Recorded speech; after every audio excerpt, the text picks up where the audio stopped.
So friends, I want to talk about this little story right here. That is Paul McCartney and Ernie Winfrey at Sound Shop Studios. Linda McCartney took this picture, and you know how Linda was a photographer. She was a Kodak. So you can imagine she was into photography. And then this is Paul McCartney, Buddy Killen, Tony Dorsey. You've heard me talk about Buddy Killen before. Ernie Winfrey, and Linda McCartney at Sound Shop Studios. But something that's very interesting is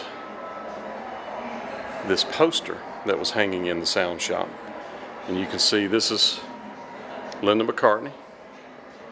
This was drawn by Linda and Paul and members of the band, members of the Wings. And they were staying on a farm in Lebanon, Tennessee, just outside of Nashville. And that's where they wrote the famous Wings song, Junior's Farm. And you can see this is Paul McCartney, and she's got her hand on the bum from the album of the same name, Tougher Than a 10-Cent Steak. Linda McCartney. Howdy, y'all. My name's Paul McCartney. Ain't I handsome and some? That's Skillet Liquor. Gotta have me grits or I'll go crazy. Hiya, Buddy Killen. See that? James Paul who? Ernie, the fastest milkman in the West. What's a foot, man? Just silliness. Jack Staggs. Curly sent me. And that's who we're going to talk about, Curly. That looks like Lucille Ball, but you see it says Curly sent me. So what we're going to talk about is Curly Putnam's farm. All these pictures were made at the farm. It says, quite a pad, thanks of me and Paul McCartney about the farm. To Bernice and Curly, thanks for a wonderful stay at the green grass of home. Love from Linda McCartney. You see that? I'm going to zoom in so you can see it.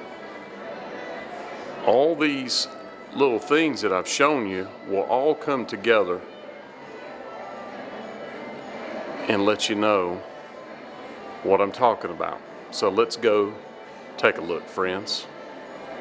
That's Paul with Chet Atkins here in Nashville at Chet's house. So we're going to go to where they're talking about, where this Curly reference is, and that green grass of home reference up there. Let's go, friends. You want to? Come with. Let's go. I'm back in the Musicians Hall of Fame under Municipal Auditorium. Amazing stuff here, friends. Even Beatles, Paul McCartney stuff from the Wings days. So friends, I'm in a little town called Gladeville, and we're actually just leaving a funeral, unfortunately, for a very young girl, 26 years old, but her life was quite a legacy, I can say that. And I'm using my Starsky-like research skills, and I have Lori with me. She just loves it when I use my Starsky-like research skills to find a place where something very special happened in Lebanon, Tennessee. So I believe that I can figure it out, and we are on our way. So stay tuned, friends. You see this fence and this gate, and you see that house up on top of that hill right up there. Look at that house right there. Something incredible happened right here that we're going to talk about. And the guy that owned that, his name is Claude Putman. And Claude had a nickname, Curly. And Claude, or Curly Putman, wrote Green Grass of Home, wrote D-I-V-O-R-C-E for Tammy Wynette, wrote He Stopped Loving Her Today for George Jones. After he wrote Green Grass of Home, he bought this house and this farm right here. And somebody special rented this house and farm for $2,000 a week. And that person would be Paul and Linda McCartney, her sons. And while they were here in Nashville, this is in Lebanon, Tennessee, while they were here in Lebanon, just outside of Nashville, Tennessee, recording an album for the band Beatles. And they stayed at this farm right here. And I'm going to fly the Glory out there so we can get a better look at it. But this is where it happened at right here, friends. So Sir Paul McCartney stayed here, came through this gate, and it may not have been the same gate, it was quite a long time ago, but you can see we're just out in the country. And Sir Paul McCartney was right here, friends. And you see the farm has got, they're doing some other construction. I think Claude passed away last year, so I would think that this home has been sold. I feel pretty confident that it has. It doesn't belong to them anymore, to the Putman family. But you can see there's a little lake over there. And I'm going to show you some pictures and some things from this site right here that I think you'll find very interesting. So friends, I found a picture, and if you look out here, I'm going to point out a couple of things. If you look, you'll see the winding driveway. You can kind of see it through the grass, and you can see it up at the top. And you see there's 3 towers. That third one over there is really wide. And if you look in this picture right here, over to the right, and I'll probably do the regular picture, over behind Linda, over to the right, you'll see that antenna sticking up back there. And you'll see the winding driveway. And I may not be in the exact spot. I hate to get out in the middle of the street because this is a winding curve. But obviously back then, the fence was not here. And I don't see those 2 trees in the picture are not here anymore. But you can see clearly, I don't think it's that tree right there. I wouldn't think so, not that close to the street. The street wouldn't have moved that far, but you can see clearly that it is somewhere close to where I'm filming right now. So we're going to send the Glory up. So friends, if you look to the left, you'll see the lake right there. I'm going to show you a photograph of them where you could see that lake in the background. And the barn I don't see out there anywhere. I don't know where it was, but I feel pretty confident it would be over to the left of where I'm at right now. You can see there's a driveway or a little path right there below by those trees. So I think there's was a barn on the left by the lake. Maybe we'll see it on the flight back. But we're going to get up close to the house now. Something that I would not do. The people that are buying this house are redoing the house and putting a 2-level porch, like your typical plantation house porch, across. And that's not how it was when they were there. So I'm going to show you a photo. One thing I'm going to show you is you see the circle drive, and then you see the sidewalk has a little loop in it. I'm going to show you a picture right now where you could see Paul walking up with Curly with that loop behind him. And I'm going to put a couple of pictures up related to that loop. And you see there's a swimming pool to the right, kidney-shaped. And, of course, this was 1974 when they were there. I filmed this in, it might have been 2017 or 20. Yeah, I filmed this in 2017. So I'm sure all this has been finished by now. But that sidewalk, the way you see it, is done.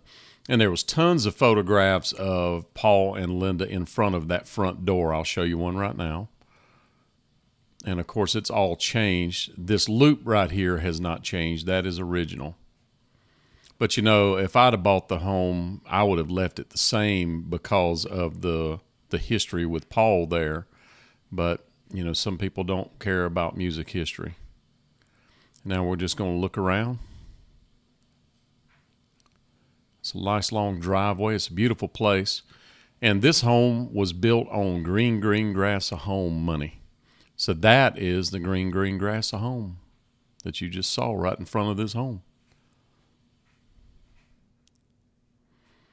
Really nice place. I would love to have that farm. Just awesome. And I'm sure many of you would love to own a farm like that. Just a really beautiful place. And I'm going to circle back around and come back down to where I took off at. But we're just going to kind of glance around. I knocked on the door of the home, trying to get up the driveway to the house. There's a house up there to the left of the driveway heading back, and the people that bought this live there until this is done. And you could see the lake over to your right. And it looks like there was a building on the far right of that lake, but I don't know if that building was there at that time or not. But a very interesting bit of history. So now let's move on to a little bit more in-depth history about what they were doing and some things that went on while they were here. Stay tuned. So friends, it was a challenge to find, but I found it. And watch the story. Or I may have already told you the story. So tighten up every chance you get.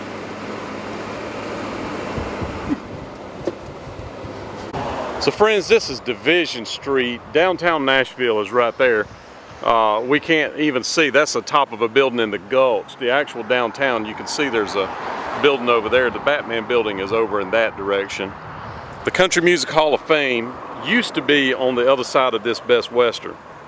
So right in there is BMI now, but that was the Country Music Hall of Fame before it became downtown, and all of that right there didn't used to be there. This is DeMonbrian. All those are apartment buildings now. That's DeMonbrian Street right over there, where a lot of the, there used to be the George Jones Museum and stuff, but there was something that was right here that's part of this story.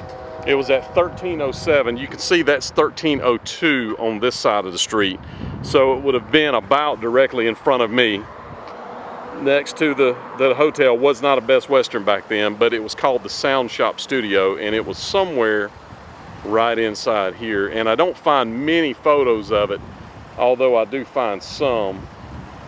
And this right here is about what it would look like.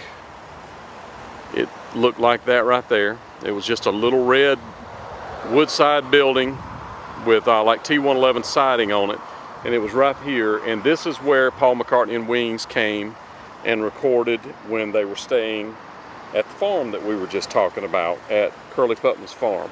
So they actually came from the farm in Lebanon down I-40 and came downtown and recorded right here. Right here, friends. It all happened right here, and that's just another example of a studio that's been destroyed and is no longer with us. To build these darn high-dollar apartment buildings, and look at them.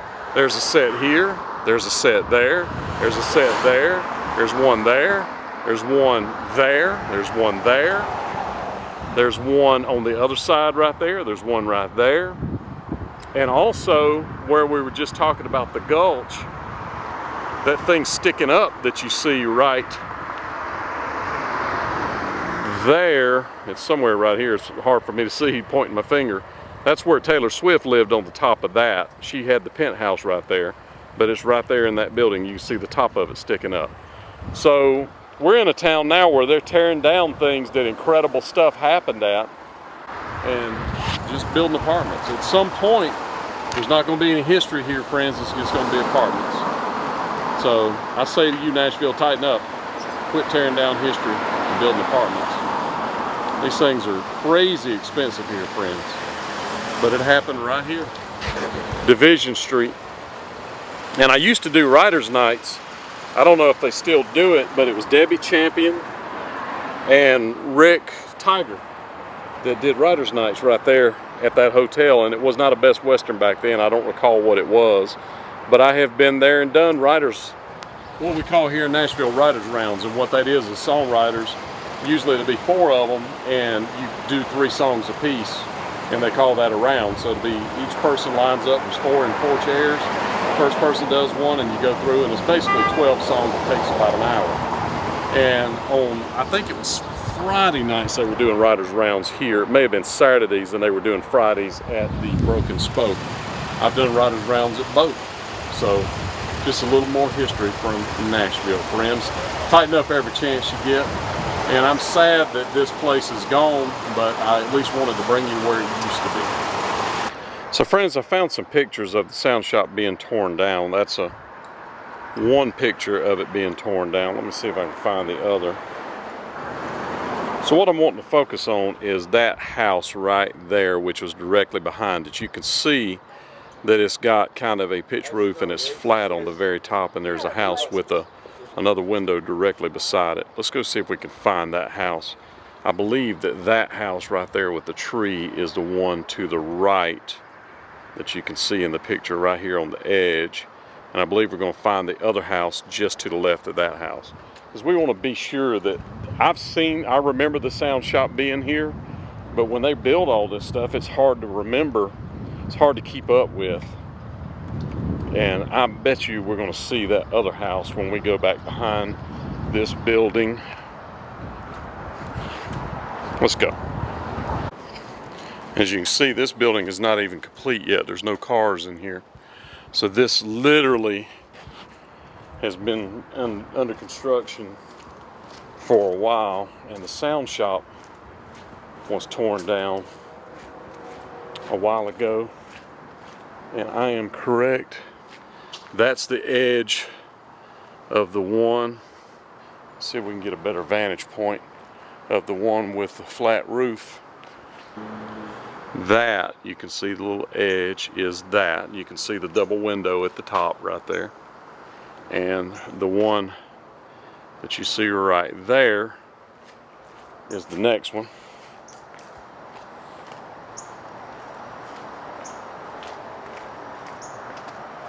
So this wall right here would have been behind the sound shop. So if you look right there, behold, friends, that is in fact that house right there. I guess I'm gonna have to, I want to get out from under the trees so you can see it for sure.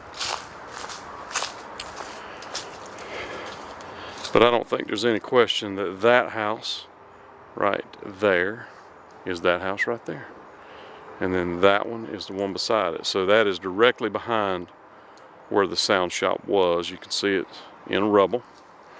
So this apartment complex that's not finished is where it was, meaning this wall was behind the sound shop. That was the back edge of it. So the property went from somewhere over there right to the edge right here.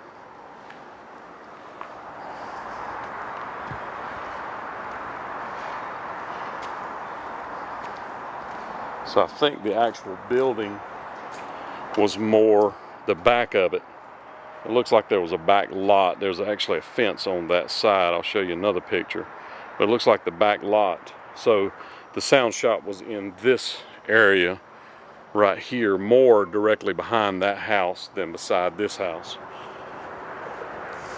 So I think maybe this was a parking lot over where all this stuff right here would be. So what I'm saying is the sound shop wasn't up tight against this fence right here for the hotel. This was a parking lot, and it was the width of a normal parking lot over. So you can see that that is the back edge of the sound shop, and it's got those trees sticking up, and there's the trees right there. They're still there.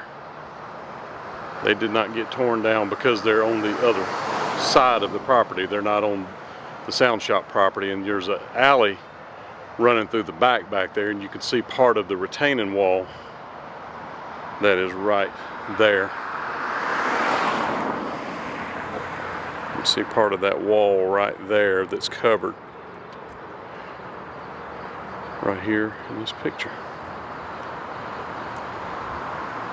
So Paul McCartney, so I'm saying that the sound shop started about, it was actually closer to the street, but it started close to the corner right here and went that way. It was somewhere right in there, and you can see that they added on to it and it went further back. But Paul McCartney and Wings came here and recorded among many, many other acts, and I will list them all that recorded right here at the sound shop. And that's the building that I was talking about that Taylor Swift lived in the penthouse. The Batman building is back over in that area. Demonbreun. Country Music Hall of Fame was down there, and the famous traffic circle, Buddy Killen's Circle. This was Buddy Killen's studio, by the way. Buddy Killen's Circle is right there with the naked people. So something that I thought was interesting is, why were they riding that motorcycle around? Well, it turns out that Buddy Killen's son had a 75, an XR 75, and this is Paul on it. He loved it so much, but it wasn't large enough, that they went into town to Hunt's Honda in Lebanon and bought two 125s. And at the time, they only had one in stock. They had to send out and get another one, but I found that story from someone that worked there at Hunt's. And I mentioned earlier that there was no fence there at the time, but what it turns out is that where this photo was taken was on the right-hand side of the driveway. There's a house there now. That's why I could not figure out how to get this angle.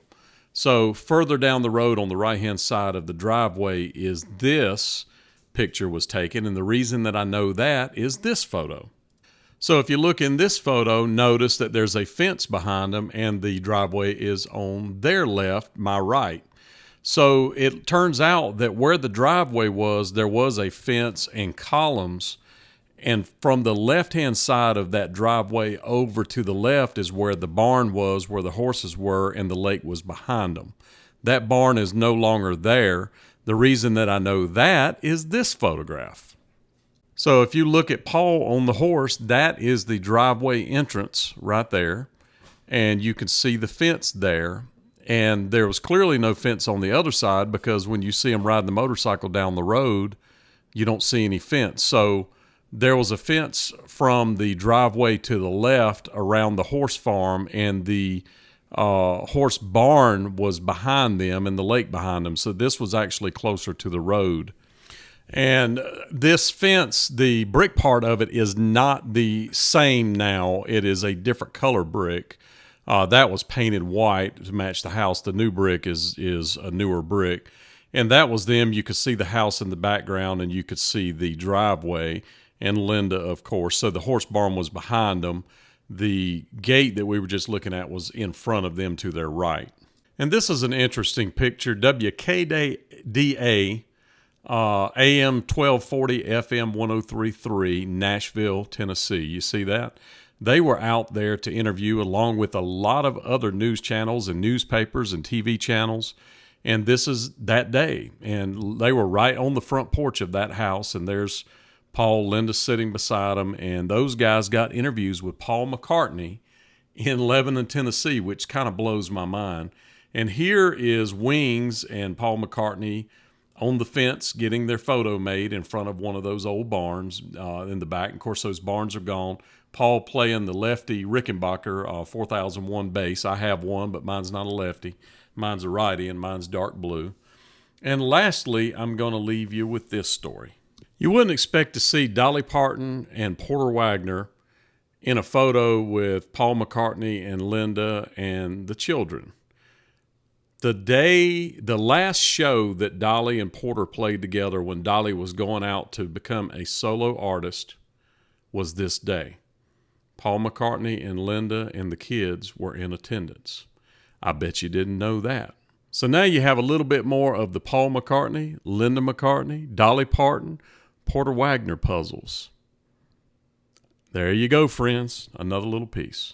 And speaking of things you wouldn't expect to see, I wouldn't expect to see Paul McCartney dressed as a cowboy standing in front of the Ryman in downtown Nashville. But on that day, that's exactly what they saw. That sign right there, by the way, you can see in the Musicians Hall of Fame as well. So, Rhinestone Cowboy.